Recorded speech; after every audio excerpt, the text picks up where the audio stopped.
The elders say that when a lie has lived long enough, it begins to believe it is the truth.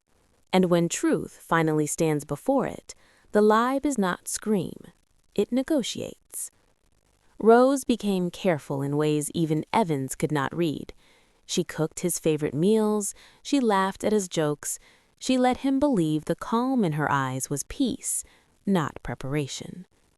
At work, she asked for a temporary transfer to a task group reviewing historical cases, an excuse that required no explanation and invited little scrutiny. Behind the scenes, she built a case the way her father once balanced figures in the council office, patiently, honestly, without spectacle. She documented everything: dates, phone records, financial flows, witness statements collected years apart that now leaned toward each other like trees meeting over a river. She used intermediaries, requested files through colleagues who owed her favors, and stored duplicates outside official systems. At night, she slept beside Evans and listened to his breathing. Sometimes she wanted to wake him and ask why. Sometimes she wanted to scream until the ceiling cracked. Most nights, she did neither. She learned the hardest discipline of all: restraint in intimacy. Evans noticed her new stillness. "You're far away," he said one evening as they ate. "I'm tired." "You've been tired before. This is different." She met his eyes. "Do you want it to be different?" He hesitated, just a fraction too long. "No." He reached for her hand. She let him. The lie, she realized, had grown comfortable. The revelation did not come in a single moment. It arrived in layers, like a wound reopening carefully. A retired officer agreed to speak, off the record, after Rose promised nothing except silence. "There was a man," he said, his voice brittle with age. "He didn't lead gangs. He leased them, provided intelligence, protection. He was police trained." "Did you know his name?" Rose asked. "No, but I saw his face once." The man described it. Rose felt the room tilt. She returned home shaking. Evans was in the shower. Steam fogged the mirror. For a moment, she saw two versions of herself, one who loved and one who hunted. She did not cry. She laid the evidence across the dining table. She read through it again, slowly, as if to ensure it would not dissolve if she blinked. This was not suspicion anymore. This was truth. When Evans came out, towel around his waist, he stopped short. "What's all this?" he asked calmly. Rose looked up. "Sit," she said. He did. She slid a photograph across the table, a grainy image from years ago, taken during a village raid. The face was partially hidden, younger, but unmistakable.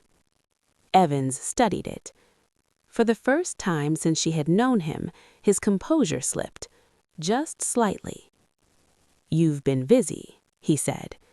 The absence of denial was louder than a confession. "Why?" Rose asked. The word carried 10 years of burial. Evans exhaled. He leaned back, folding his arms. The man she had married peeled away like old paint.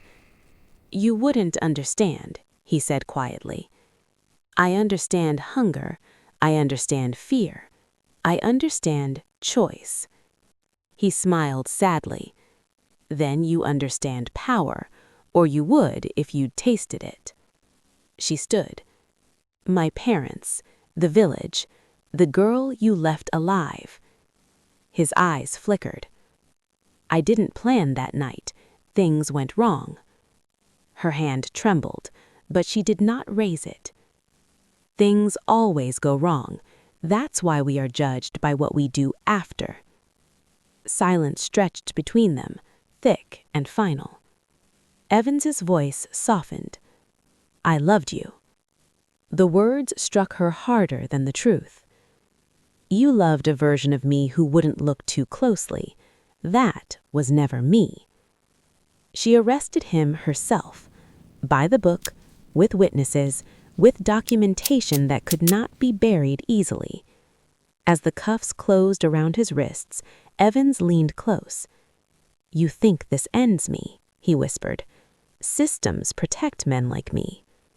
Rose met his gaze without flinching. Systems rot. Truth survives them. The trial was not swift. Power resisted. Threats came. Evidence was challenged. Rose was removed from the case publicly, accused of conflict of interest. She accepted it. She had already done what she came to do. In the end, Evans was convicted, not as a husband exposed, but as a criminal unmasked. His sentence was heavy, his fall public. The village of Akunza was named in court. Rose attended alone. After it was over, she returned to the river. She removed her wedding ring and held it over the water. For a moment, grief rose, raw and unmanageable. Then she released it. The ring disappeared without ceremony. Justice, she knew now, does not heal by itself, but it opens the door. And healing, like truth, requires courage to walk through. But it opens the door. And healing, like truth, requires courage to walk through. In the seasons after truth breaks open, the world pretends to return to order. But order, once disturbed, limps. Evans's conviction did not end the noise, it rearranged it. The newspapers wrote careful headlines. The radio hosts spoke in cautious tones. Names were mentioned, then withdrawn. Files were reopened, then quietly refiled. Some men fell, others learned how to bow lower. Rose watched it all from a distance she had earned. She had been transferred, again. Officially, it was to preserve institutional integrity. Unofficially, it was exile with a pension. She accepted it without protest. She had learned long ago that shouting at systems only teaches them how to harden. What mattered was that the door had opened. Witnesses came forward, slowly, as if emerging from a long tunnel. A driver, a clerk, a woman who had hidden a ledger beneath her bed for years. Each testimony chipped away at the network Evans had woven. Each voice proved that silence, once broken, does not easily return to its cage. Rose testified once, not as a wife, as an officer. She spoke plainly. She did not dramatize her past. She did not cry. She named dates, facts, patterns. When asked about conflict of interest, she answered with a steadiness that silenced the room. "I did not pursue this case because of my marriage," she said. "I survived long enough to recognize it." The judge listened. Judgment, when honest, is not blind. It looks carefully and remembers. When the verdicts were handed down, Rose felt no triumph, only gravity. Evans did not look at her as he was led away. Perhaps he could not. Perhaps he had finally learned that some faces cannot be negotiated with. That night, Rose dreamed of her parents for the first time in years. They did not speak.